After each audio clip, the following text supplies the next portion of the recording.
नमस्कार, सगरमाथा टेलिभिजनको प्रस्तुति एसटिभी च्याटमा यहाँलाई स्वागत छ। म सुनिल दाहाल। स्थानीय तहको निर्वाचन सम्पन्न भएसँगै अब प्रदेश र केन्द्रको निर्वाचनको चर्चा सुरु भएको छ। मङ्सिरमा या अन्य कुनै महिना कहिले त प्रदेश र केन्द्रको निर्वाचन अहिले छलफल त्यसतर्फ केन्द्रित भएको छ। केही राजनीतिक दलका नेताहरूले निर्वाचन मङ्सिर अगावै नै गर्न सकिने तर्क पेश गरेका छन् भने निर्वाचन आयोगले मङ्सिर 22 भित्र निर्वाचन सक्न राजनीतिक दल र सरकारलाई आग्रह गरेको छ। निर्वाचनमा फेरि गठबन्धनको चर्चा सुरु भएको छ। हिजो मात्रै नेकपा माओवादीका अध्यक्ष पुष्पकमल दाहाल प्रचण्डको प्रतिक्रिया आएपछि फेरि गठबन्धनभित्र समस्या छ कि भन्ने किसिमका टीका टिप्पणी पनि प्रारम्भ भएको छ। यो सँगसँगै बजेट आएको छ। बजेट कस्तो आउनु पर्थ्यो, कस्तो आयो, आजको छलफलमा यो विषय पनि केन्द्रित हुनेछ। र त्यो सँगसँगै काठमाडौँ महानगरपालिकामा बालेन्द्र शाहको जितपछि नेपाली राजनीति अब कतातर्फ उन्मुख हुँदैछ। युवा पुस्ताले कस्तो राजनीतिको अपेक्षा गरेका छन्, यो विषय पनि आजको छलफलमा मैले केन्द्रित गर्ने प्रयास गरेको छु। आजको छलफलमा मसँग सहभागी हुनुहुन्छ नेकपा नेपाली कङ्ग्रेसका नेता डाक्टर चन्द्र भण्डारी। यहाँ स्वागत छ। धन्यवाद। आराम हुनुहुन्छ? ठिक छ। हिजो नेकपा माओवादी केन्द्रका अध्यक्ष पुष्पकमल दाहाल प्रचण्डले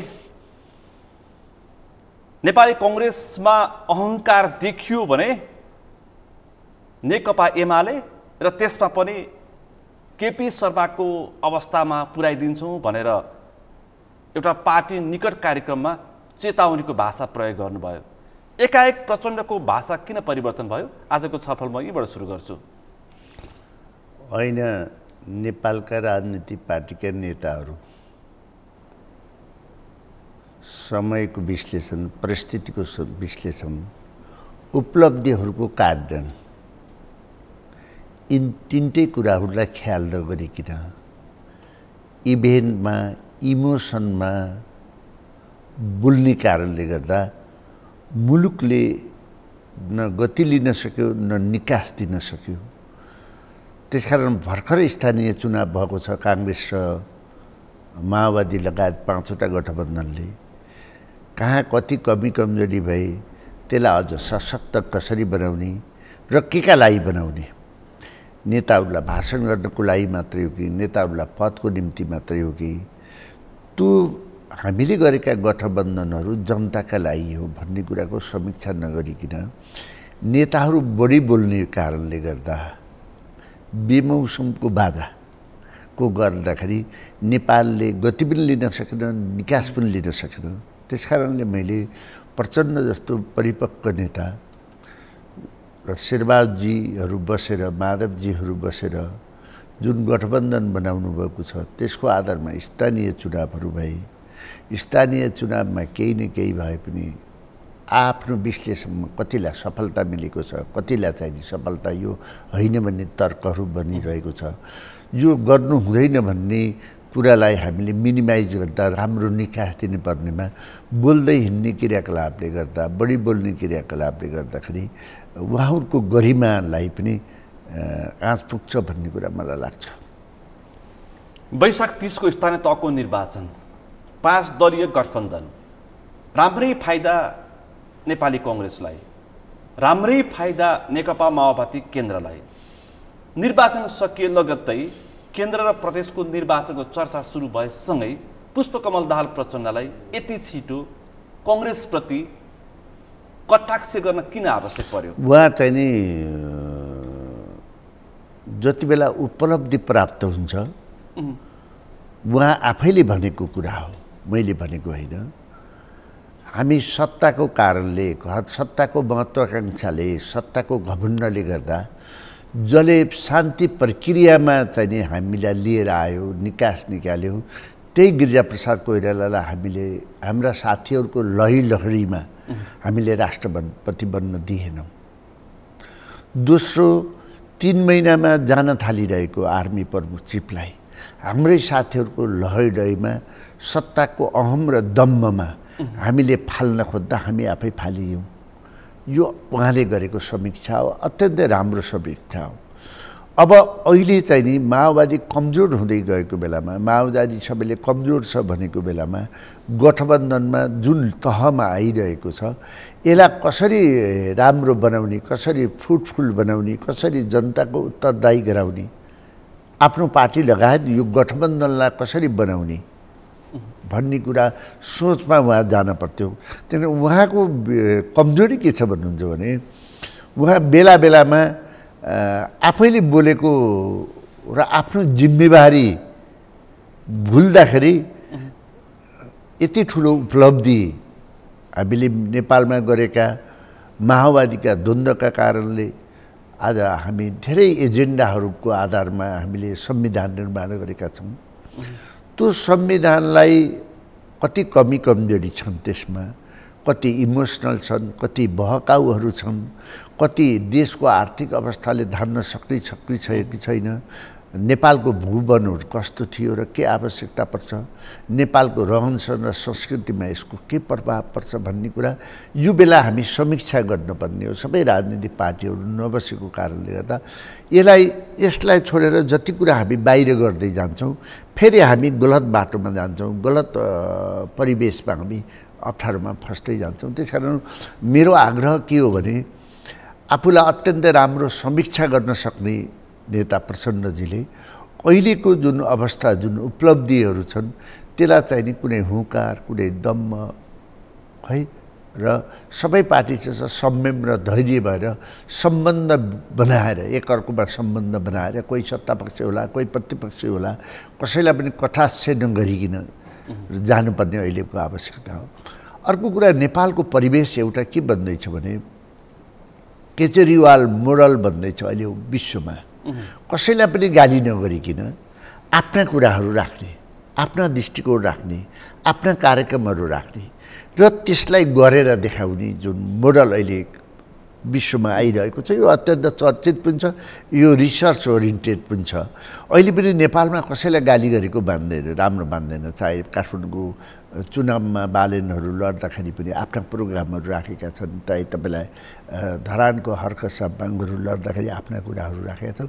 मैले उहाँहरूको हेर्दा कसैलाई एक शब्द गाली गरेको पाइनँ नि। त्यसकारण नेपाली समाज चाहिँ पोजिटिभ बाटोमा जान खोज्दैछ, प्रोग्राममा जाँदैछ, तर्कमा जान खोज्दैछ, कुतर्कहरूलाई बोकेर जान छैन। त्यसकारण यसको पनि प्रतिनिधित्व गर्नुपर्ने जमाना अहिले नेपालमा आएको छ। त्यसकारण हाम्रा नेताहरू अनावश्यक चाहिँ बोल्ने, अनावश्यक चिच्याउने, अनावश्यक गाली गर्ने प्रवृत्तिले मलाई लाग्छ त्यसले राम्रो बाटो दिँदैन, हामीलाई पछाडि धकेल्छ। त्यसैले म आदरणीय प्रचण्डजीलाई पनि के भने उहाँलाई भाषण गर्न मात्रै उहाँले जिम्मेवारी लिएको होइन। उहाँको कारणले गर्दा उहाँको अभियानमा धेरै मानिसहरू मारिएका छन्, अङ्गभङ्ग भएका छन्। तिनीहरूको इच्छा र आकाङ्क्षाको पुरा गर्दा गर्दै जनताको इच्छा र आकाङ्क्षा पुरा गर्नेतिर लाग्ने हो भने मुलुकले छिटोभन्दा छिटो समृद्धि प्राप्त गर्न सक्छ र नेपाली समाज कन्फ्लिक्टदेखि, द्वन्द्वदेखि बाहिर निस्कन्छ भन्ने कुरा मलाई लाग्छ। प्रचण्डको यो भनाइले 5 दलीय सत्ता गठबन्धनभित्र कहीँ कतै खटपट प्रारम्भ भयो कि भनेर मानिसहरूले आशंका सुरु उहाँले त थर्काउने आशयले भनेको होइन जस्तो लाग्छ मलाई। भित्र चाहिँ केही खटपट उहाँका चाहिँ उहाँको भित्रैबाट मनबाट आएको कुरा हुनसक्छ। तर मलाई लाग्छ काङ्ग्रेस पार्टी र माओवादी भित्र अहिले त्यति धेरै ठुलो द्वन्द्व छ भन्ने लाग्दैन। भलै म फेरि मेरो फरक व्यक्तिको मेरो दृष्टिकोण फरक, मेरो धारणा यो मेरो फरक हो। संविधान बनाउँदा नै मैले भनेको कि पार्टीगत रूपमा स्थानीय चुनाव लड्नु हुँदैन। त्यसले समाजमा द्वन्द्व पैदा गर्छ। द्वन्द्व पैदा गर्दा हामीहरूको सोचाइ सानो छ। हामी पार्टीका रसिदमा दौड्दा जनताको दायित्व, जनतापट्टिको कर्तव्य हामी भुल्न थाल्छौँ र पार्टीगत रूपमा जान्छौँ। पार्टीगत कार्यकर्ता सोद्धाखेरि त्यहाँको विज्ञहरू, त्यहाँको समाजलाई, त्यहाँको संस्कृतिलाई हामीले भुल्छौँ र द्वन्द्वहरू पैदा हुन्छ र हामीले ठाउँ र समाज अनुसार नेतृत्व दिन सक्दैनौँ, जसले गर्दाखेरि समाजको गति रोकिन्छ र जनतापट्टि अन्याय हुन्छ भनेर संविधान बनाउँदा राख्ने मान्छे हो म। दोस्रो, गठबन्धनमा जानु हुँदैन भन्ने मान्छे हो म। गठबन्धन किन आफ्ना उद्देश्यहरू हुन्छन्, पार्टीका आफ्ना लक्ष्यहरू हुन्छन्, आफ्ना सिद्धान्तहरू हुन्छन्। यदि गठबन्धन गयो भने ती रिमिक्स हुन्छ, एकले अर्कालाई भुल्छौँ, भुलिसकेपछि त्यसको त्यो इतिहास गौड्नु भन्छ, इतिहास अन्त हुन्छ। त्यस कारणले गर्दाखेरि हामी आफ्नो पार्टीको आफ्नो दृष्टिकोण लिएर गइसकेपछि जसले सत्ता पक्षले गर्न सकेन भने प्रतिपक्षले मैले यो गर्छु भनेर भन्छ भनेपछि पार्टीको इज्जत र सम्मान रहन्छ र चुनाव अगाडि जान्छ। कहिले कसले जित्छ भन्ने दृष्टिकोणले सत्तामा केन्द्रित भएर हेर्नु हुँदैन, जनताको मुद्दा र इस्युमा केन्द्रित भएर हेर्नुपर्छ है भन्ने मेरो आफ्नो दृष्टिकोण हो। तर पार्टीहरूले गरे निर्णय र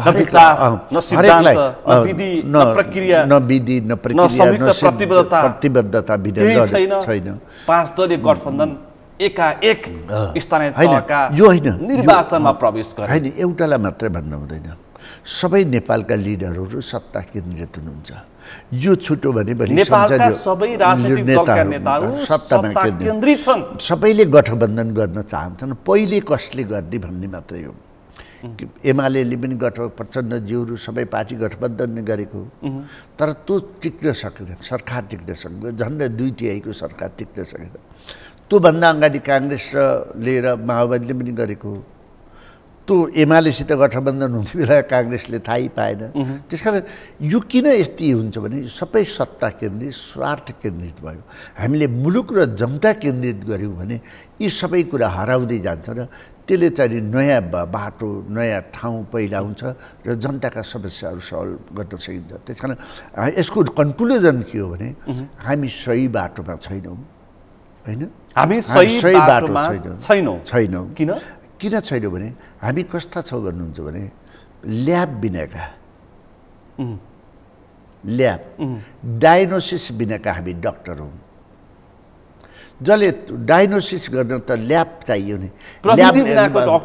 सुन्नु, ल्याबले न तपाईँलाई ब्लडमा के छ, छालामा के छ, कहाँ के छ भनेर पत्ता लगाइदिन्छ र बल्ल डक्टरले औषधि दिन्छ कि दिन्छ बल्ल र रोगी बिरामी सन्चो हुन्छ।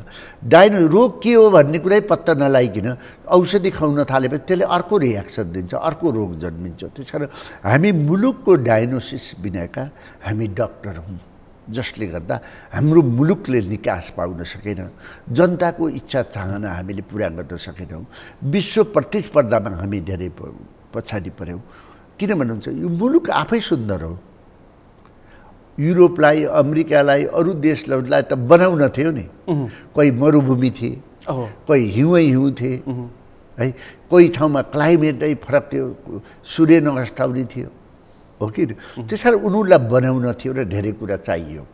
हामीलाई त केही बनाउनै छैन, हामीलाई प्रकृतिले सबै कुरा दिएको थियो। यसलाई त हामीले नबिहारे मात्रै हुन्थ्यो नि त। खुरुखुरु यसैमा हिँडेर कोही ठाउँमा आर्किटेक्ट इन्जिनियरिङ गरिदिएर राम्रो बनाइदिए मात्रै पुग्थ्यो नि। त हामीले यसलाई बिहार्यौँ। किन बिहार्यौँ भने हामीसित मुलुकको डायग्नोसिसै छैन। हामीले मुलुक के हो, मुलुकलाई कस्तो बनाउनुपर्छ, जनतालाई कस्तो, जनताको चाहना के हो, यिनलाई कसरी सम्पन्न बनाउनुपर्छ भन्ने कुरा हामी डायग्नोसिस नगरिकन हामी एकैचोटि डक्टर बन्यौँ, एकैचोटि औषधि दिन थाल्यौँ। त्यसको कारणले गर्दा यो स्थिति आएको। अब तत्काल तपाईँको वरिष्ठ नेता रामचन्द्र पौडेलको ट्विट आयो, उहाँले त्यस्तै किसिमको प्रतिक्रिया दिनुभयो। हामी सबै त्याग्न तयार छौँ, तर मूल्य मान्यता त्याग्न तयार छैनौँ। अब मानिसहरूले भने कि रामचन्द्र पौडेललाई राष्ट्रपति बनाउने जुन किसिमको प्रचण्डले आश्वासन दिएका थिए त्यसमा तलमाथि भएर तत्काल रामचन्द्रले त्यस्तो आक्रोश पोखे कि भनेर पनि मानिसहरूले प्रतिक्रिया टिप्पणी गरिरहेका छन्। र सँगै अर्को प्रश्न जोड्छु म यहाँ, डाक्टर भण्डारी। केही दिन अगाडि पुष्पकमल दाहाल प्रचण्डले मलाई प्रधानमन्त्रीको अफर आएको छ भन्नुभयो। सँगै फेरि नेकपा एकीकृत समाजवादीका अध्यक्ष माधव कुमार नेपालले पनि मलाई, उहाँको सङ्केत थियो कि बालकोटबाट प्रधानमन्त्रीको लागि अफरको सङ्केत आएको छ उहाँले भन्नुभयो। भनेपछि अब यो वामपन्थी गठबन्धन टुक्रिएर वामपन्थी गठबन्धनको लागि फेरि वामपन्थीहरू एकत्रित हुन खोजेका त होइनन् भन्ने मेरो प्रश्न सिधा। अब हेर्नुहोस्, रामचन्द्रजी एउटा अनुभवी, हरेक आन्दोलनमा खारिएको, विचारले खारिएको नेता हो। उहाँ सधैँ प्रचण्डजीसित माधव नेता नेपालजीसित मिटिङ गरेको पनि हामीले मिडिया मार्फत देख्छौँ। गठबन्धनको आधारमा यो सरकारलाई सफल बनाउनुपर्छ भन्ने अभियानमा पनि उहाँ हुनुहुन्छ, एकजना मुख्य पात्र हुनुहुन्छ। उहाँले लेख्नुभन्दा पहिले प्रचण्डजीले जे बोल्नु उहाँले बोल्नु पर्दैन। जति बेला पनि टेबलमा सँगै हुनुहुन्छ नि त प्रचण्डजी र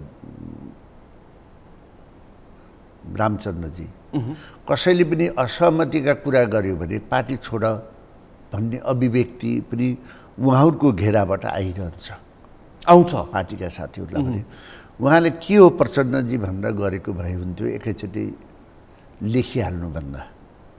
यति कुरा मैले उहाँको बारेमा राख्न चाहेँ।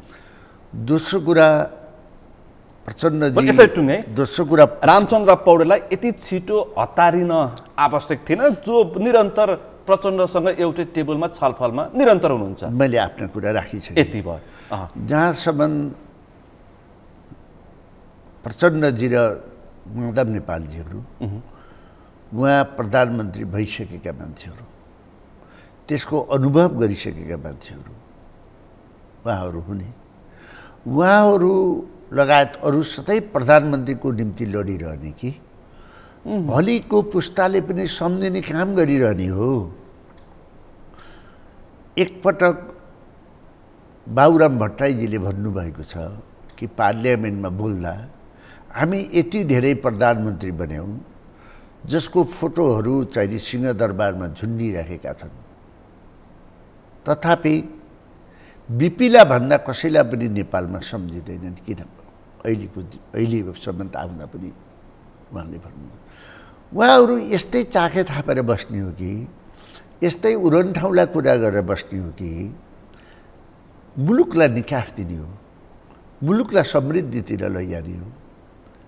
जनता, युवाहरू, युवतीहरू, यति सुन्दर देशका मान्छेहरू, यति सुन्दर इतिहास बोकेका मान्छेहरू, यति कर्मशील मान्छेहरू, वीर गोर्खाली समेत उपलब्धि पाएका मानिसहरूको देशका व्यक्तिहरूले योजना बनाउँदा अरबमा कति मान्छेलाई रोजगारी दिने भन्ने बनाउने, जनशक्ति व्यक्ति बेच्ने योजना बनाउने, नेपालीहरूले चाहिँ नि तपाईँलाई भारी बोक्नुपर्ने, विदेशीको भारी, जाँदा तपाईँलाई प्लेनमा जानुपर्ने, आउँदाखेरि बक्समा कफन हुनुपर्ने, अलिअलि पढेका डिस्टिङसन ल्याएका मान्छेहरू अरब युरोप अमेरिकाहरू अस्ट्रेलिया जाँदाखेरि घरकाले चाहिँ नि छोराले भिसा छोरछोरीले भिसा पायो भनेर भोज खानुपर्ने, हाम्रा नेताहरू जहिले पनि प्रधानमन्त्री पद कहाँबाट आउँछ भनेर बस्दै गर्ने, यस्ता नकचरा समाजमा लाज नभएका, लाज पचाएका, नेपालको इतिहासको ज्ञान नभएका, नेपालको इतिहासको ज्ञान नभएका, आफूलाई गौरव नगर्नेहरू, आफूले आफूलाई गौरव नगर्नेहरू, पदका निम्ति मात्रै मरिहत्ते गर्नेहरू, यस्ता उपलब्धिविहीन कुरा गरेर कसरी मुलुक अगाडि बढ्दैन? समाजको लाज हुन पर्यो, आफ्नो इतिहास, आफ्नो पार्टीको इतिहासलाई सम्झन पर्यो, आफ्नो लक्ष्यलाई सम्झन पर्यो, आफू पछाडि लागेका अनुयायीहरूको भावना के हो बुझ्नु पर्यो। सधैँ प्रधानमन्त्री आउँछ भनेर सधैँ सत्ताका कुरा गरेर मुलुकलाई माया खानी गराउने हो? यस्तो तरिकाले मुलुक बन्दैन। यो गर्ने अधिकार कोही पनि छैन। यो त टोटल्ली राजनीति भ्रष्टाचार हो। हामीले आर्थिक भ्रष्टाचारलाई कानुनी रूपमा कारबाही गर्छौँ भने, यो समाजमा अपराध गर्नेलाई कारबाही गर्छौँ भने, यस्ता नचाहिने राजनीति भ्रष्टाचारका कुरा गर्नेहरू, तेरो मेरो गर्नेहरू, धेरै समाजका आवश्यक व्यक्तिहरूलाई फाल्नेहरू, राजनीति पार्टीभित्रै अन्याय गर्नेहरू, राजनीति भ्रष्टाचारीहरूलाई पनि कानुनी रूपमा कानुनी दायरामा ल्याउनुपर्छ। होइन भने यो सधैँ प्रधानमन्त्रीको कुरा गर्ने होइन, अब मुलुकलाई मैले के दिन्छु भन्ने कुरामा अहिलेका नेताहरू राख्नुपर्छ। होइन भने चिन्ता बोकिदिएको भए त यो यति सुन्दर तपाईँले भनेको जस्तो यो मुलुकको हकीकत यस्तो हुन्थ्यो। एकजना मैले अझ प्रश्न जोडेँ, मैले सामाजिक सञ्जालमा मैले स्टाटस भेटेको थिएँ केही समय अगाडि। नेपाली कङ्ग्रेसका सभापति अथवा प्रधानमन्त्री शेरबहादुर देउवा माओवादी केन्द्रका अध्यक्ष पुष्पकमल दाहाल, नेकपा एमालेका अध्यक्ष केपी शर्मा ओली अथवा यसका अध्यक्ष माधव कुमार नेपाललाई उनीहरूको पार्टी झन्डा र एकैछिन उनीहरूले बोकेको सिद्धान्तलाई थाँती राख्यो भने यी चारै पाँचै पात्र उस्तै हुन्, कुनैमा व्यवहार र प्रवृत्तिमा फरक छैन। अनि कसलाई विश्वास गर्ने भनेर एउटा सामाजिक अभियन्ताले लेखेका थिए। तपाईँलाई कतिको सान्दर्भिक लाग्छ? व्यक्तिहरूले आफ्ना दृष्टिकोणहरू राख्नुहुन्छ, सबैलाई एउटै तराजुमा राखेर पनि हामीले हेर्नु हुँदैन। व्यवहार र प्रवृत्तिमा चाहिँ मैले प्रश्न गरेको। तर नेपालकोलाई हेर्दाखेरि, नेपालको परिवेशलाई हेर्दा, नेपाली जनताको आर्थिक अवस्था, सामाजिक अवस्था, सांस्कृतिक अवस्थालाई हेर्दा मुलुकले जुसुकै सरकारमा गए पनि, जुसुकै प्रधानमन्त्री भए पनि मुलुकले आर्थिक सम्पन्नता प्राप्त गर्न सकेन, विश्व प्रतिस्पर्धीमा अगाडि बढ्न सकेन। हाम्रा मुलुकको युवा युवती बेचिनै पर्ने भयो भनिसकेपछि हामीले अब नयाँ कोर्स, अहिले विश्वमा यति धेरै रिसर्चका रोगको डायग्नोसिस गर्ने मेसिनहरू बनिरहेका छन्, ल्याबहरू बनेका छन्। त्यस्तै राजनीति ल्याबहरू पनि त छन् नि त, करेक्सन ल्याबहरू छैनन् न त।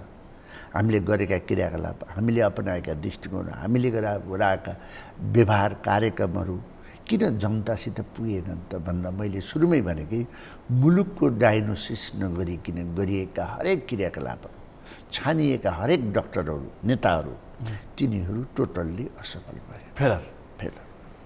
मैले तपाईँलाई राजनीतिक मुद्दामा केन्द्रित गर्न खोज्दैछु, तपाईँ चाहिँ त्यसबाट उम्किने प्रयास गर्दै हुनुहुन्छ र मुलुकको चिन्ता व्यक्त गर्दै हुनुहुन्छ। र मैले यी 4-5 जना नेताको नाम उल्लेख गरेँ, यिनीहरूबाट अझै पनि अहिले पनि मैले उल्लेख गरेँ, यिनी पात्रहरू फेरि पनि मङ्सिर पछाडिको निर्वाचन पछाडि फेरि पनि प्रधानमन्त्रीको प्रतिस्पर्धामा उनीहरू नै प्रतिस्पर्धी भएर देखा पर्न प्रयास गर्दैछन्। भनेपछि अब यी व्यक्तिहरूबाट मुलुकले विकास पाउँछ त? अहिले नेपालका राजनीतिक नेताहरू जसले आफ्नो हरेक पार्टीहरूको नेतृत्व गर्नुको छ, उहाँ आदरणीय हुनुहुन्छ, सम्मानित हुनुहुन्छ, तर जनताको दृष्टिकोणमा जनतालाई उहाँहरूले केही पनि दिन सक्नु भएन। उहाँहरू डिएम त गर्नु, डक्टरमा डिएम गर्छ नि, एमडी गरेर डिएम गर्छ नि, उहाँहरूले राजनीतिमा डिएम त गर्नुभयो, तर ज्वरो नाप्न पनि सक्नु भएन, ज्वरो हेर्न पनि यसलाई कति ज्वरो आएछ भनेर पनि हेर्न सक्नु भएन। र उहाँहरूबाट मुलुकले अब निकास पाउँदैन। यो कमजोरी त नेताको त हामी भन्छौँ, मेरो कमजोरी हो। यो कमजोरी नेपाली नागरिकको चाहिँ हो कि होइन? म सिम्बोलिक रूपले नेपाली नागरिकको पनि हुँ, म जनता पनि हुँ, म पहाडमा बस्ने छोरो पनि हुँ। डाक्टर चन्द्र भण्डारी एउटा कांग्रेस नेता मात्र होइन, एउटा नेपाली सिटिजन बगेको नागरिक पनि हो। मेरो परिवारपट्टि, मेरो समाजपट्टि, मेरो गाउँपट्टि, मेरो पालिकापट्टि, मेरो प्रदेशपट्टि, मेरो क्षेत्र देशपट्टि मेरो उत्तरदायी छ। मैले सही कुरा भन्नुपर्छ र मुलुकलाई निकास दिनुपर्छ। कति दिन सडकमा बसेर खान नपाएका जनताहरूको चिल्लाहट सुत्ने, कति दिन औषधि नपाएका जनताहरूको सडकमा मृत्यु भएका कुरा सुन्ने, कति दिनसम्म लाइन लगाएर एयरपोर्टमा तपाईँलाई युवा युवतीहरू अरब गएको देख्ने, कति दिनसम्म सुन्ने, कति दिनसम्म देख्ने। र यिनै जसले जिम्मेवारी लागेका छन्, जसले मुलुकलाई यस्तो बनाए, कति दिनसम्म यिनको प्रशंसा गरेर गुलामी गर्ने। मैले पहिल्यै मेरो देश हेर्नुपर्छ, हाम्रो देश हेर्नुपर्छ, त्यसपछि जनता हेर्नुपर्छ। तब तेस्रोमा मेरो पार्टी पर्छ। मेरो पार्टीले गरेको इतिहासलाई मैले कसरी सम्मान नगर्ने? बिपी कोइराला, गोडेशमानजी, कृष्णजी र 16,000 बिघा जमिन राज्यलाई दिएर भूमि सुधार लागू गर्ने तपाईँलाई सुवर्ण शमशेर, त्यो इतिहास, त्यो दायित्वको भारी मैले बोक्नु पर्दैन? त्यो दायित्वलाई चाहिँ नि चाहे एमाले होस्, चाहे माओवादी होस्, त्यो पार्टीहरूभित्र पनि फैलाउनु पर्दैन? मेरो पार्टीले त हिंसामा लागेको माले पार्टीलाई, जसको नेता महामन्त्री मदन भण्डारी, जो बहुदलीय व्यवस्थालाई बहुदलीय बहुदलीय प्रतिस्पर्धालाई स्वीकारेर बहुदलीय जनवादलाई लिएर आउनुभयो नि, प्रतिस्थापन हुनुभयो। त्यो मेरो पार्टीको पाठशालाले हो नि, अर्को कङ्ग्रेस पार्टीको पाठशालाले हो नि, जसलाई मदन भण्डारीजीले तपाईँलाई सबैभन्दा मनपर्ने नेता को हो भन्दा मलाई बिपी कोइराला जसले सपना देख्न सक्नुहुन्छ मलाई उहाँलाई मनपर्छ भन्ने कसले बनाएको? कङ्ग्रेसको पाठशाला। त्यो कङ्ग्रेसको पाठशालालाई को पनि त मैले सम्मान गर्नुपर्छ, त्यसलाई अगाडि फैलाउनु पनि त मेरो काम गर्नुपर्छ। पार्टीको सिपाहीको हिसाबले, मुलुकको हिसाबले मुलुकको सुरक्षा पनि त हामीले गर्नुपर्छ नि। मुलुकको त्यहाँको जनताको नागरिकको हिसाबले नागरिकहरूलाई आर्थिक रूपले सम्पन्न गराउने र अहिले अनुसारका सुविधा दिलाउने बाटोमा पनि त हामी लाग्नुपर्छ नि। त्यो मुलुकले त प्राप्त गर्न सकेन नि, न मेरो पार्टीको इतिहास त्यही तरिकाले कायम रहन सक्यो। त्यसो भएदेखि भण्डारीज्यू यो मुलुकको साँच्चै नेतृत्व गर्ने व्यक्ति चाहिँ कहिले उसको जन्म हुन्छ? हरेक कुरा इभेन्टको आधारमा विश्लेषण गर्नु हुँदैन, विश्लेषण दार्शनिक रूपमा नै गर्नुपर्छ। तर समयलाई हेरेर समयको आवश्यकता अनुसार हामीले दर्शनहरू निर्माण गर्दै त्यो दर्शनहरूलाई कार्यान्वयन गर्न कानुनलाई मजबुत बनाउँदै जाने हो भने पनि मुलुक बन्न सक्छ। त्यसले नयाँ मान्छे नयाँ दृष्टिकोणको जन्म दिन्छ।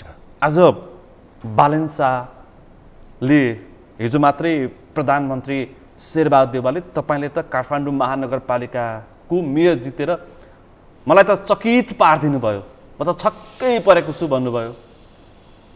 त्यो सँगसँगै धरानमा अर्कराई, धनगढीमा गोपी हमाल जस्ता व्यक्तिहरू आउँदैछन्। अब राजनीतिक रूपमा यो पछिल्ला यी व्यक्तिहरू स्थानीय तहको निर्वाचनमा शक्तिशाली महानगर उपमहानगरमा जित हासिल गरेर निस्केका छन्।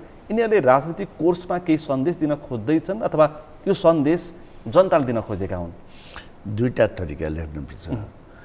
यस्ता अत्यन्तै खुसी भएर भित्रबाट हृदयबाट नै एकदम खुसी हुने व्यक्ति एकजना शेरबहादुर देउवा हुनुहुन्छ। उहाँले वास्तविक रूपले जो स्वतन्त्र रूपले जो युवाहरू आए नि, वास्तविक रूपले उहाँले भित्रैदेखि खुसी हुनुहुन्छ। यो प्रजातन्त्रको सुन्दरता पनि हो कि हामीले यहाँ नेपालमा अब स्वतन्त्र व्यक्तिहरू आए, एक थरीले यो कम्युनिस्ट काङ्ग्रेस मिलेर काम गर्न दिन हुँदैन, सुरुको दिनबाट लाग्छन् होइन। यिनी राजनीति नबुझेका, राजनीति संस्कार नजानेका, प्रजातन्त्रको महत्त्व नबुझेका व्यक्तिहरू जोसुकै विज्ञ पनि यो व्यक्तिहरू हामीले समयअनुसार काम गर्न नसक्ने, समयअनुसार उम्मेदवार दिन नसक्ने र जनताको आवश्यकताको प्रतिनिधित्व गर्न नसक्ने, त्यसलाई क्लिक गर्न नसक्ने। जस्तै भन्नुहोस्, मैले तपाईँलाई हामी सबैले बुझ्नुपर्छ, मकमा तपाईँलाई धरानको मेयरले 2 अरब 4 करोड लिन ल्याएको छ त्यो खानेपानी बनाउनलाई। त्यहाँको नगरपालिकाले पानी आउँदैन। बिल जनताको कति उठेको कति छ त्यसमा हर्क साम्पाङले क्लिक गरिदिए होइन। बिपी हस्पिटल खुलिएको छ, त्यहाँ करप्सनको थलो छ, त्यसलाई जनताले सुविधा पाउने हस्पिटल ल्याबहरू मेसिनहरू चाहिन्छ भन्ने कुरामा क्लिक गरिदिए।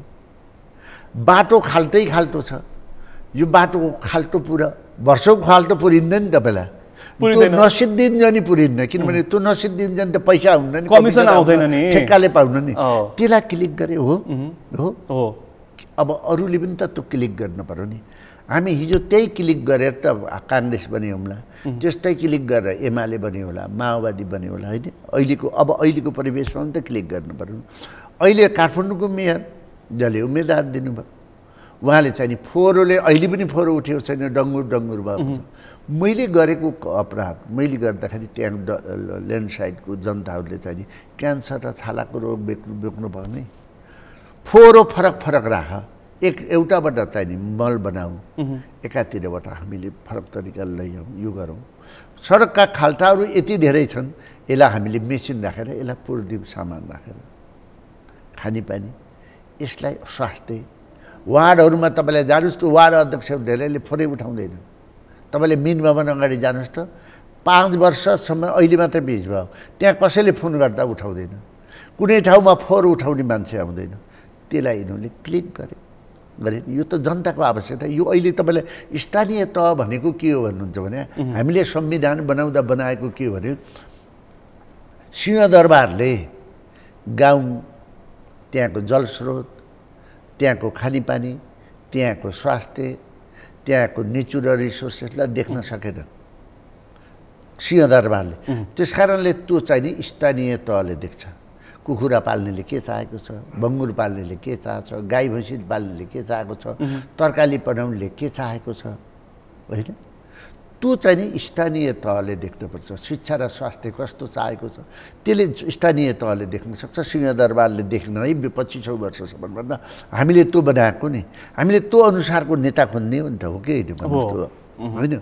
अहिले पनि हामी भाग बन्न गर्दा त्यहाँको आवश्यकता अनुसारको नेता दिन सकेका छैनौँ। हाम्रो झगडाले, हाम्रो दम्मले, त्यही दम्म बोलेको तपाईँलाई हिजो प्रसन्नजीको बोलाइ हो कि यो कुरालाई हामीले ख्याल गर्नुपर्छ। त्यस कारणले यो संविधान बनायो भने अब जनतालाई स्थानीय तहले सम्बोधन गर्नु, तिनीहरूलाई बजेट दिन पर्यो। त्यहाँ करप्सन छ भने अहिले स्थानीय तह सबैभन्दा नराम्रो के भएको छ भने बढी खर्च भएको छ। बढी खर्च भयो भने फेरि त्यही करप्सनमा जान्छ। सिंहदरबारको करप्सन फेरि हामीले त्यहाँको जनताको आवश्यकता पुरा गर्न लयौँ, अहिले फेरि करप्सन पनि सिंहदरबारको लयौँ भने त फेरि बिग्रिन्छ नि। त्यसपछि काम गर्नु गयो। दोस्रो कुरा सिंहदरबार यहीँ बसो, सिंहहरू मात्रै पुगे। दोस्रो कुरा गुल्मी र अर्घाखाँचीमा सिंहहरू पुगेका छन् भनेर दृष्टान्त मात्र पेश गरेको। दोस्रो कुरा के भन्नुहुन्छ भने लोकलाइजेसन भन्छ क्या, लोकलको समाज, संस्कृति, उत्पादन, होइन? तपाईँले हामीले मकै उत्पादन गर्थ्यौँ, कोदो उत्पादन गर्थ्यौँ, भटमास उत्पादन गर्थ्यौँ नि, अहिले किन्छौँ गर्थ्यौँ नि। हामीले समाजलाई के गर्यौँ भने हिजो त्यति बेला यो कोदो खाने, भटमास खाने त यी गरिबले खाने हो, हलो जोत्नेले खाने हो भन्यौँ नि हामीले, हो? र देशमा कुहिएको चामल ल्याएर जनतालाई दियौँ धनी बन्ने नाममा, हो? हाम्रा हिजो साना कटेजहरू थिए, त्यसलाई कसरी व्यवस्थित गराउने, त्यसलाई कसरी एकीकृत गराउने भन्ने नसोचेर यो कटेजहरू त गरिब बस्ने हो भनेर हिमालमा पनि सिमेन्ट र टिन, तराईमा पनि सिमेन्ट र टिन ल्यायौँ, होइन? त्यो एकातिर चिसोले जनता बिरामी भयो, एकातिर गर्मी भयो, बच्चाहरू पढ्न नसक्ने अवस्था भयो। त्यो हामीले भूबनोट अनुसारको हामीले गर्न सकेनौँ, होइन? नेपालको संस्कृति र महत्त्व नै बुझेनौँ हामीले, जसले गर्दा त्यसलाई विस्थापित गऱ्यौँ नि। अब त्यो विस्थापितलाई कसले रोक्न पर्यो त भने स्थानीय तहले रोक्नु पर्यो। आज कोदोको महत्त्व कति रहेछ? सडकमा आउनुहोस् त, एउटा कोदोको ढेँडोको मूल्य 365 वर्ष, तपाईँले धनी बन्न खाएको चामलको मूल्य 65 वर्ष। त्यो कुहेका चामलले सुगर भयो, किडनीको रोग भयो, क्यान्सर भयो कि भएन? यो नेपाललाई बनाउन स्थानीय तहले बनाओस् भन्ने हामीले धारणा अनुसार हामीले संविधान बनाएको। त्यसैले हामी जो मुलुक बुझेका छैनौँ, जनता बुझेका छैनौँ, यहाँको संस्कृति बुझेका छैनौँ, त्यस कारण हामीले पछाडि परेका छौँ। र यो तहले हामीले अब स्थानीय तहले हाम्रो लोकल जो छ त्यसलाई ग्लोबल भिलेजमा पुर्याइदियोस्, अन्तर्राष्ट्रियमा पुर्याइदियोस्, जसले हाम्रो अनुसरण गर्छ। सबैले अनुसरण गर्छ भने हाम्रो समाज, हाम्रो घर, हाम्रो खानपिन सबैले अनुसरण गर्छ। त्यही हामी त हाम्रो मुलुकै आफैमा मेडिकल हब हो कि, हाम्रो मुलुक आफैमा संस्कृति हब हो, हाम्रो मुलुक आफैमा एजुकेसनको, शिक्षाको हब हो कि। यहाँ किताबै लेख्न पर्दैन, हरेक ठाउँ पढ्ने पाठहरू छ, हरेक ठाउँमा त्यस्तो स्थिति छ। त्यस कारण हामीले बुझेनौँ। त्यस कारण मैले तपाईँलाई भनेको छु, ल्याब बिनाको, डायग्नोसिस बिनाको डक्टरको कारणले गर्दा मुलुकले दुःख पायो। म यति धेरै सम्पन्न छु, तर मैले त्यसलाई प्रयोगै गर्न सक्दिनँ, त्यसलाई विनाश भन्दा केही छैन। अब पहाड खनेर देख्नुभएको छ, पहाडहरू खनेर तपाईँले केही गर्ने पर्दा यत्रो महँगी भएछ भने तपाईँले छिटोभन्दा छिटो एउटा निजगढ जोड्ने सडक बनाइदिनुहोस् न त, 59 मिनटमा त्यहाँ पुगिन्छ त। यत्रो घुमेर आउनु पर्दैन नि, घुमेर आउँदाखेरि तपाईँ तेलको कम हुन्छ, तपाईँलाई तेल कम हुन्छ, गाडी चाहिँदैन हामीलाई, कति छिटो आउँछ नि, कति महँगी घट्छ। तपाईँ के हेरेर बस्नुभएको छ?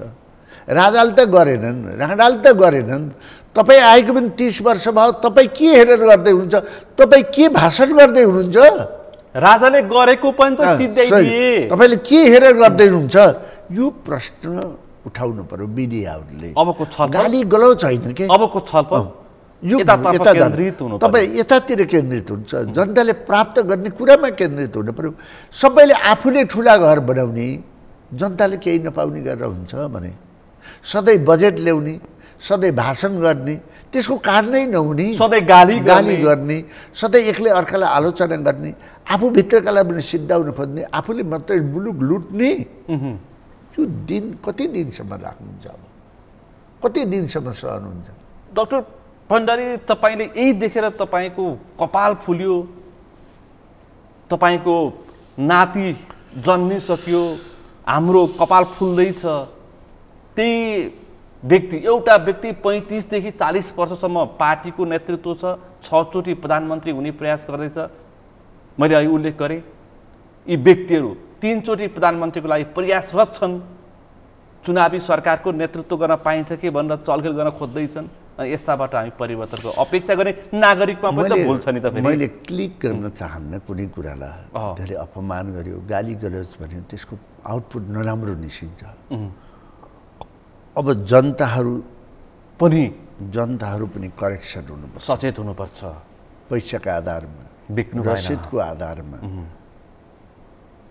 खानपिनको आधारमा आफ्नो निर्णयलाई परिवर्तन गर्न भएन उहाँहरूले आफूलाई हेर्न पर्यो मैले औषधि कहिले मलाई औषधि कसले दिन्छ मेरो बच्चा बच्चीलाई राम्रो पढाउने कसले दिन्छ मेरो भविष्य कहाँबाट सुरक्षित छ म कहाँबाट सुरक्षित छु भन्ने कुरा उहाँहरूले पनि बुझ्नु पर्यो मेरो उत्पादनलाई कसले मार्केटमा पुर्याइदिन्छ एउटा किसानले मानेको छ नि संसारमा किसानले जहाँ पनि बत्ती सिँचाइ बिजुली फ्री पाउँछ क्या र सरकारले उनको किनिदिन्छ किसान भनेको अत्यन्तै गाह्रो पेसा हो त्यसैले हामीले के हो भन्नुहुन्छ भने मलाई कसैले केही भन्नु छैन तर मुलुक बनेन उहाँहरूले मुलुक सञ्चालन गर्न सक्नु भएन जनताहरूले पनि यसमा गम्भीर भएनन् जनताहरू गम्भीर हुन पर्यो बालन र हर्क राईहरू जन्मिएका छन् नि तपाईहरु तर्सिनु भएको छैन हैन यो हेर्नु पर्यो हैन मैले भन्न खोजेको यसको संकेत मैले भन्छु देखिदैछ हेर प्रजातन्त्रमा 753 वटा गाउँपालिका नगरपालिका भएको ठाउँमा कोही ठाउँमा उहाँहरू आउनु प्रजातन्त्रको अत्यन्त सुन्दर पक्ष हो नआउँथे भने पनि लिएर आउनु पर्छ किनभने ल्याउनु पर्छ त्यसले सतर्क हुन्छ के मान्छे सतर्क हुन्छ म कहाँनेर म बाहिर जाँदैछु मेरो पकेटबाट दिने मेरो परिवारबाट दिने देखेन त मेरो गुड सुन्नुस् न मेरो गुडबाट दिने हो त नि पैसाबाट दिने प्रवृत्ति जो छ त्यसको निम्ति उहाँहरू चुनौती हो र 21औं शताब्दीमा नयाँ जेनेरेसनका निम्ति उहाँहरूले क्लिक गर्नुभयो त्यसलाई चाहिँ नि अब हामीले सिक्न पर्यो उहाँहरू हाम्रो तपाईले एउटा कुरा बालनहरू चुनौतीको रूपमा मात्र लिन भएन गाली गलौजको रूपमा लिन भएन उहाँहरूबाट हामीले पढ्ने त्यो एउटा सानो पाठशाला पनि बनाउनु पर्छ क्या तर अस्तिको पहिलो जुन कुरा शेरबहादुर जुन शेरबहादुरजीले भन्नुभयो नि भेरी नाइस उहाँले भनेको एकदम उच्च कुरा हो के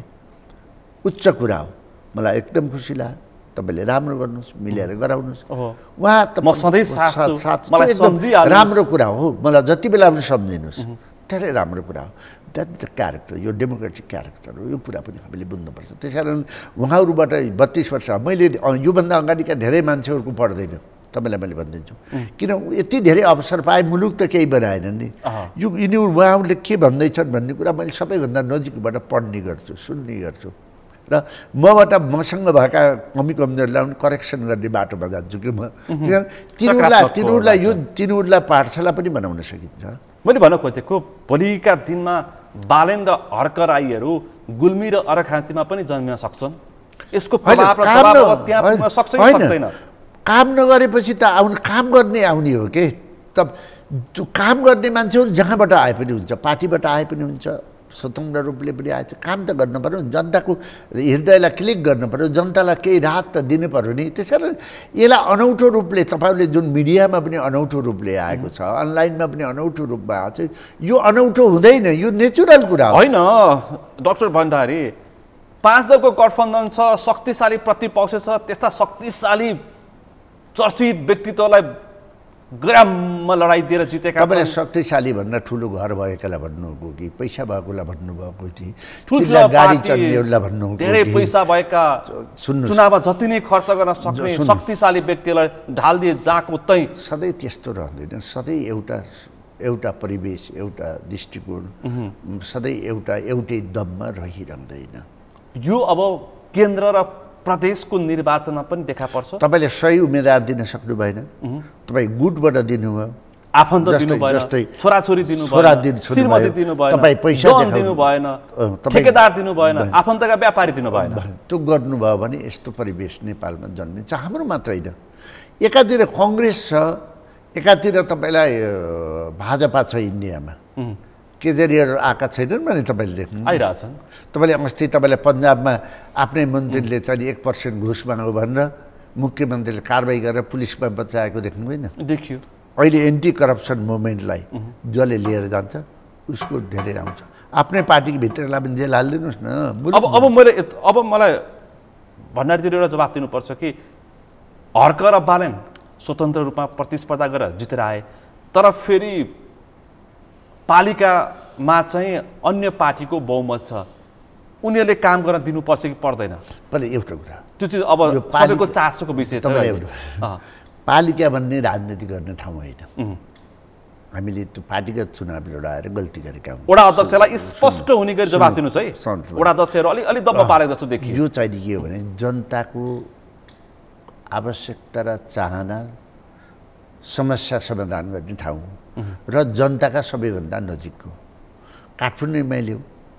काठमाडौँमा अहिले हामीलाई के छ, फोहोर मैला व्यवस्थापन गर्नु छ, खानेपानीको व्यवस्थापन गर्नु छ, खाल्टाखुल्टी छिटोभन्दा छिटो पुर्नु छ, घर घरमा मेडिसिन पुर्याउने अवस्था हामीले औषधि उपचार गर्नुपर्ने छ, सुकुम्बासी समस्या समाधान गर्नुपर्ने छ, बर्खामा यी चाहिँ नदी नालाबाट बनाएर यसलाई सफा सुग्घर गर्नुपर्छ। यही 5वटा कुरा काठमाडौँमा छ। र अहिले एजुकेसनमा सरकारी स्कुलहरूलाई राम्रो बनाउनु छ, यो पनि शिक्षा स्वास्थ्यमा पनि ख्याल गर्नु छ। यो कुरामा डिबेट गर्नुपर्छ स्थानीय तहले। स्थानीय तहले धेरै राजनीतिक कुरा गर्ने तह नै होइन, राजनीति तह गर्ने कुरा, पोलिसीका धेरै कुरा गर्ने तह संसद हो। संसद हो। संसदमा त्यसलाई 24 घण्टा खुला गरेर राष्ट्रका इस्युहरू, जनताका मुद्दाहरू, पोलिसीको कुराहरू हामीले गर्नुपर्छ। हाम्रो दिमागले भ्याउँदैन भने अरू विज्ञहरू, विश्वका विज्ञहरूलाई लिएर कुरा गर्नुपर्छ। अब म अर्को थप्न गर्छु। त्यसैले हामीले स्थानीय तहमा झगडा गर्ने, राजनीति गर्ने होइन, स्थानीय तहको विकास गर्ने। अब बजेट आयो, जसले जागृति गर्छ त्यसलाई हेरेर अर्को पटक जनताले जसले अहिले हेरेर जनताका आवाज नउठाउने, जनताका कुरा नगर्ने, जनताका समस्या ठुला नगर्ने, ठुला सपना देखेर ठुला कुरा गर्ने त्यस्ता व्यक्तिहरूलाई अब जनताहरूले पनि ल्याउनु हुँदैन। यो एउटा विषयमा अन्तिममा एउटा प्रश्न गर्छु। यी स्वतन्त्र उम्मेदवारहरू सङ्गठित रूपमा पार्टी खोल्नुपर्छ कि यत्तिकै उनीहरू सफल हुन सक्छन्? यो पार्टी खोलेर कसलाई राम्रो भएको छ र? पार्टीहरूलाई करेक्सन गर्ने हो क्या हामीले। धेरै पार्टी खोल्नेतिर लान हुँदैन। त्यो अर्को रोग हो। नेपालमा धेरै पार्टी खोल्ने भनेको रोग लाग्छ। अब बजेट कुरा, अर्कालाई गाली गर्ने रोग छ नि, त्यस्तै पार्टी खोल्ने पनि रोग लाग्छ। यो रोगको औषधि निदान कसले गर्छ भने राम्रा कामले गर्छ, उत्कृष्ट कामले गर्नु पर्यो, पार्टीको आवश्यकता पर्दैन। बजेट आयो, जनार्दन शर्माले 18 खर्बको बजेट लगभग प्रस्तुत गर्नुभयो। के पाए जनताले? नेपालमा सधैँ बजेट आउँछन्।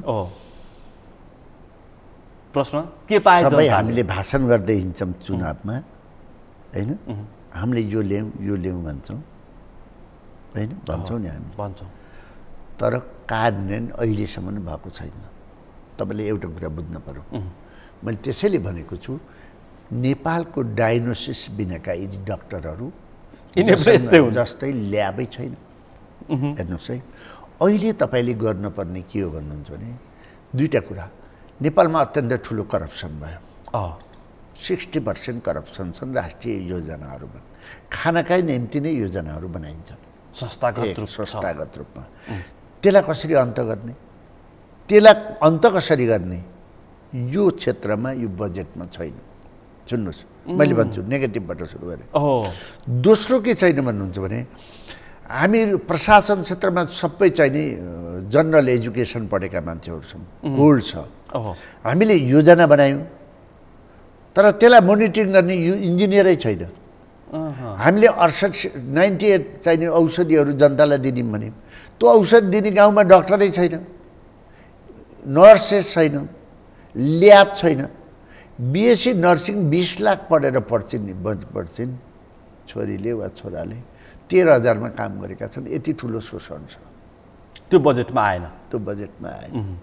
होइन त्यस कारण के हो भन्नुहुन्छ भने हाम्रो कार्यान्वयन जबसम्म मुलुकको खर्च बढाउनुहुन्न तपाईँले, त्यो मुलुक कहाँबाट उन्नति हुन्छ? श्रीलङ्काबाट छ नि। तपाईँले एउटा कुरा तपाईँ जहाजको कुरा गर्नुहोस्, रेलको कुरा गर्नुहोस्। तपाईँले भन्छु, तपाईँले सोध्न खोज्नु होला, भैरवा हामीले 42 अरब खर्च गरेर हामीले एयरपोर्ट बनायौँ, पोखरामा हामीले बनायौँ, निजगढ हामीले हाम्रो बनाउँदैछौँ भने त्यसको आम्दानी कति भयो खोज्ने कि तपाईँले जुन ऋण लिएर बनाउनुहुन्छ त्यसको ऋणै ब्याजै तिर्न सक्नुहुन्न भन्दा तपाईँ श्रीलङ्का जस्तो हुनुहुन्छ नि। हुनुहुन्छ कि छैन? हुन्छ कि हुन्न? तपाईँको क्षमता कति हो? आर्थिक क्षमता हेर्ने कि नगर्ने?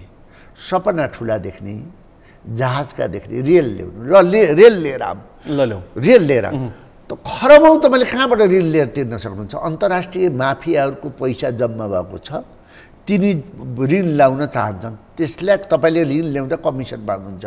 त्यसको आधारमा काम गर्ने कि तपाईँको आर्थिक अवस्था के हो, तपाईँको क्षमता के हो, तपाईँले कति कार्यान्वयन गर्न सक्नुहुन्छ, त्यसको आधारमा तपाईँले काम गर्ने हो भन्नुहोस् त। पहिला यहाँबाट सुरु गर्नुहोस् क्या तपाईँले। त्यस कारण हामी चाहिँ नि मेरो देशको क्षमता, तपाईँ रेल ल्याएर दिने ठाउँै छैन त। तपाईँले त्यहाँ राम्रो बस दिनुहोस्, पाहाडमा हेलिकप्टरहरू दिनुहोस्, बुझ्नु, सस्तोमा दिनुहोस् न। पाहाडमा बसाइसक्दा हेलिकप्टरमा सस्तोमा, अन्तबाट नपार्नु। हस्पिटलमा जाँदा केबिन पनि बनाउनुहुन्छ, जनरल बेड पनि बनाउनुहुन्छ। केबिनमा मान्छेले पैसा तिर्न सक्छ, जनरल बेडमा बस्नेहरूलाई गरिबलाई तपाईँले राहत दिन सक्नुहुन्छ त्यहाँबाट। त्यही होइन मुलुक चलाउने। तपाईँले भन्दाखेरि चाहिँ नेताको आँखाबाट यो नकारात्मक, तर जनताको आँखाबाट तपाईँले दिएको जवाब सकारात्मक होइन। जनताको आँखाबाट सकारात्मक होइन, नेता होइन। तपाईँलाई भोलि रुकुम जान पर्दैन जनार्दनजीलाई? पर्छ। रुकुमको जनताको समस्या के हो? चौरधारीसम्म राम्रो बाटो बनोस्। त्यहाँ रुकुम त्यहाँको कल्चरली मुगर एरिया छ, त्यहाँ राप्ती नदी छ। त्यो नदीमा पुल बनाउन थालेको 20 वर्ष भयो। 20 वर्ष भयो, अहिलेसम्म बनेको छैन। त्यो पुल सम्पन्न गर्न पर्यो कि परेन? पर्छ कि परेन? चौरधारी जस्तो बजार त्यस्तो ठाउँ कोही पनि छैन। त्यसलाई व्यवस्थित गरेर एकीकृत बस्ती बनाउने, सुरुङ मार्गहरू बनाउने, यो मान्छे मार्ने धराप बनेका सडकहरूलाई अन्त गर्ने हो कि होइन भन्नुहोस्? त्यहाँको खेती उत्पादन गरेर छिटोभन्दा छिटो बजारमा दिने, त्यहाँका जनताले उत्पादन गरेको तरकारी खेतीहरूलाई सरकारले लिइदिने, बिचौलियाहरूका हातमा जान नजाने, जनताले मूल्य पाउने, त्यति मात्रै होइन। जनता धनी भएनन् भने मुलुक धनी चाहिँ हुँदैन के। जनताको हातमा पैसा जान, 15 जना व्यापारी 15 जना नेताका आफन्त धनी हुँदैमा मुलुक धनी हुन सक्दैन। विदेशबाट ल्याएर कसैले पैसा ल्याएर उद्योग खोल्छ भने देऊ न। 15 वर्ष 20 वर्षसम्म तपाईँले नबनाउँछ नि, ट्याक्सै नल्याउनु त उसले रोजगारी ल्याइदिन्छ। उसको सुरुबाट तपाईँ किन दिन पर्यो? विदेशबाट कसैले पैसा ल्याए भने नेताहरू आमुक्लाएर बस्छन्। तपाईँले कोरियाबाट कमिसनको लागि विदेशबाट आएको व्यक्तिहरू हुन्छन् नेपालमा, उनीहरूले मलाई के भन्छन् भने म 10 करोड लगाउन चाहन्छु, तर सुरुदेखि नै घुस दिनुपर्छ। यो मुलुक कहाँ भन्छ भन्ने पनि तिमी मतलब होइन, तिमी गर, लगानी गर, तिमीलाई के चाहिन्छ। जब तिम्रो उद्योग सुरु हुन्छ, आम्दानी हुन थाल्छ, तब सेल्सको आधारमा तिमी ट्याक्स तिरौला। अब तिमीले केही पनि दिनु पर्दैन नभन्ने, कहिले भन्ने हामीले नभन्ने? सुरु हरेक दोकानहरू कमाउनका निम्ति, हरेक दोकानहरू सेवा र विकासका निम्ति हुँदैनन् भने उल्टो गतिमा जाने। सधैँ आफ्नो घर बनाउन मात्रै राख्ने, आफ्नो ग्रुप बनाउन मात्रै राख्ने, आफ्नो समूह बनाउन मात्रै लाग्ने हो कि सिङ्गो मुलुकलाई हेरेर योजना बनाउने हो? तथापि अहिलेको यो माने बजेटले सबै पक्षलाई सम्बोधन गरेको छ, खुसी छ। तर पनि कार्यान्वयन पक्षमा यो छैन। कार्यान्वयन पक्ष सम्बोधन हुनलाई तपाईँले केही बनाएका योजनामा इन्जिनियरहरू हुनु पर्यो, डक्टरहरू गाउँ गाउँमा हुनु पर्यो, त्यसको दरबन्दी बनाउनु पर्यो, जनरल एजुकेसन बढेको प्रशासनलाई हटाएर आदि बनाउनु पर्यो र डक्टर इन्जिनियर भर्नु। 32% पुँजीगत खर्च गर्ने देशले ठुला कुरा गरेर ठुला सपना देखेर केही पनि हुँदैन। रेल र मेट्रो र पानी जहाज छाँटेर केही हुनेवाला छैन। कुन सडक, कुन पुल, कुन खानेपानी समयमा सिद्धिएको छ? सब खानीभन्दा केही पनि छैन। गौरवका आयोजना 60% यो मुलुकमा खानालाई योजना राखिन्छ, त्यसलाई सम्पन्न गरिदिने। यसको जिम्मेवारी कसले नि? तिमी सरकार मान्छे किन भन्ने? तिमी सरकार तिमीलाई किन चाहियो जब यो नै अन्त गर्न सक्दैनौ भने? तिनीहरू ती ठेकेदारहरू पार्टीका रूपमा विभाजन हुन्छन्। जेल जान पर्ने एउटा नेता, जेल जान पर्ने नेताहरू, जेल जान पर्ने ठेकेदारहरू, जेल जान पर्ने योजनाविदहरू जसले मुलुकको दुरुपयोग गरेका छन्, कर्तव्य आफ्नो पदको गरिमा र कर्तव्यलाई निभाएका छैनन्, तिनीहरूबाट मुलुक बन्दैन। एउटा ठेकेदार खुलम खुल्ला सचिव र मन्त्री र कर्मचारीलाई भन्छ कि मेरो अनुकूल काम भएन भने सरुवा गरिदिन्छ। तँलाई ठाउँको ठाउँ क्याबिनेट मिटिङ बस्दैछ, बेलुका निर्णय आउँछ, थाहा पाउँछस् भन्छ। होइन, त्यो त भनिसके त, त्यो त भएकै छ त। कति सचिवहरू तपाईँलाई दरबारका जग्गा काट्नमा, त्यति बेलाको सचिवले कान्तिपुर मिडियामा इन्टरभ्यू दिनुभयो, दुःख मानेर मलाई यसरी हटाइयो भनेर। यस्ता तमाम सचिवहरू हटाइएका छन् नि त। तिनीहरूले इन्डिपेन्डेन्ट भएर कहिले गर्ने? तल कारबाही गलत गरेलाई कारबाही गर्ने। पोलिसी लेभलमा करप्सन।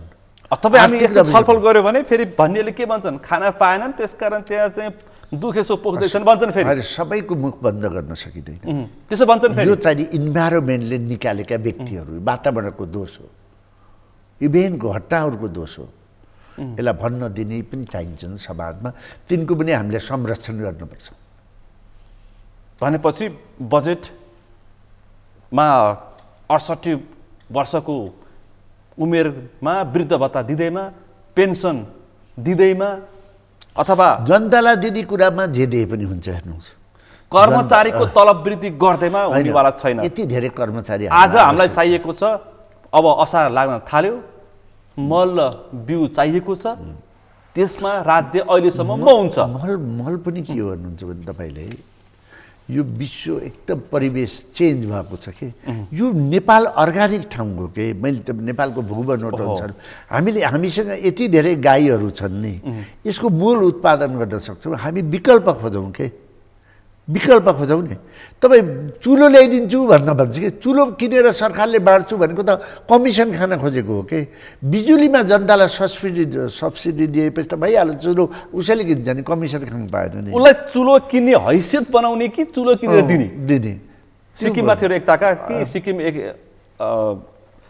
भण्डारीज्यूलाई पनि थाहा छ सिक्किम भारतसँग गाभिएपछि धेरै अनुदान आयो त्यहाँका मान्छेहरू कामै गर्न छोडे सबै अनुदान खाएर गफ चुटेर बस्न थाले अहिले पनि हामी सुन्छौँ नि भोलि त्यस्तै त हुँदैन नेपाल पनि होइन नेपाललाई परिसर बिबराउने हो यो वितरणमुखी बजेटले मुलुक कसैको पनि संसारमा अगाडि बढ्दैन हामीले सुरुवात गरेपछि त्यसलाई विथड्र गर्न पनि सकिँदैन फेरि त्यसले किनभने पार्टीगत रूपमा चुनाव लड्नुपर्छ मान्छेहरूले त्यसले गर्दा असर गर्छ अहिले हामी त्यस कारणले गर्दा हामीले अलि व्यवहारिक भएर अलि वस्तुपरक भएर र एउटा कुरा तपाईँलाई भन्छु कि जनतासित जाने कुरामा जेमा पनि म सहमति छु किन भन्नुहुन्छ जनता धनी भएनन् भने दुई चारवटा व्यक्ति धनी भएर मुलुक बन्दैन जनतालाई दिने सुविधामा चाहिँ सधैँ सकारात्मक तर व्यवस्थित हुनु पर्यो त्यसले जनतालाई परिवर्तन गर्न पर्यो कि आर्थिक रूपमा परिवर्तन गर्नु पर्यो सामाजिक रूपमा बनाउनु पर्यो र अर्को कुरा विकासमा तपाईँले आर्थिक रूपमा मात्रै विकास गरेर मुलुक बन्दै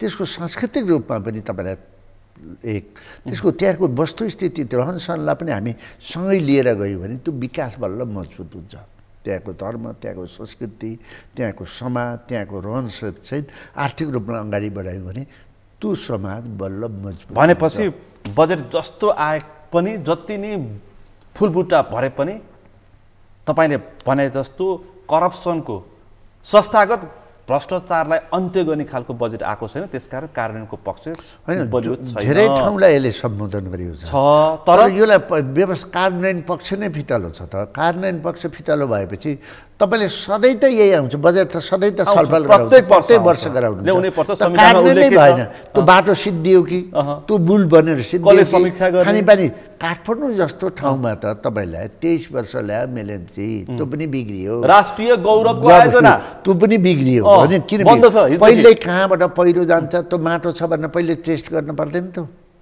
तपाईले यही तपाईलाई अगाडि बैंक अगाडि बानेश्वरको पुल बनाउन 8 वर्ष लाग्यो जनताले दिने हेर्ने त माथिल्लो पुल बनाउन त 8 वर्ष लाग्यो बबरमलको 8 वर्ष सँगै टेन्डर लागेको उता 3 कुनेको अहिलेसम्म भएको छैन।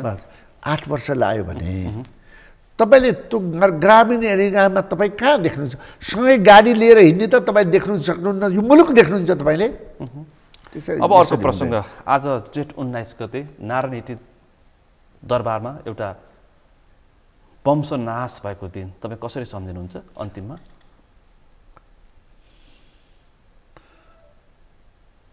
अत्यन्त दुःखद, योभन्दा पीडा नेपालीहरूको लागि के हुन्छ? जो दरबारभित्र नेपाली सेनाको सुरक्षाभित्र पनि हामी सुरक्षित गर्न सकेनौँ नेपालको राजपरिवारलाई। हामी अहिले पनि कस्ता छौँ? मुलुकको हामी कसरी सुरक्षा गर्न सक्छौँ? यसरी मैले हेरेको छु र उहाँहरूप्रति हार्दिक श्रद्धाञ्जली। यो नियति जुन छ, यो नीति अरू कसैले पनि भोग्नुपर्ने अवस्था नेपाली नेताहरू सङ्केत गरिन्छ, तपाईँलाई के लाग्छ? नेपाली जनताहरूले जिउँदै यस्ता नियति सधैँ भोगिरहेका छन्। काठमाडौँमा घटेको घटना त गुङ्गु भयो भने जनतालाई कसले हेर्छ? जिउँदै भोगिरहेका छन्। योभन्दा ठुलो विडम्बना के हुन्छ मुलुकको लागि, समाजको निम्ति? हामी जस्ता टोपी लाएर हिँड्ने, गफर्दै हिँड्ने मान्छेहरूलाई योभन्दा लाजको कुरा के हुन्छ र शर्मनाक के हुन्छ?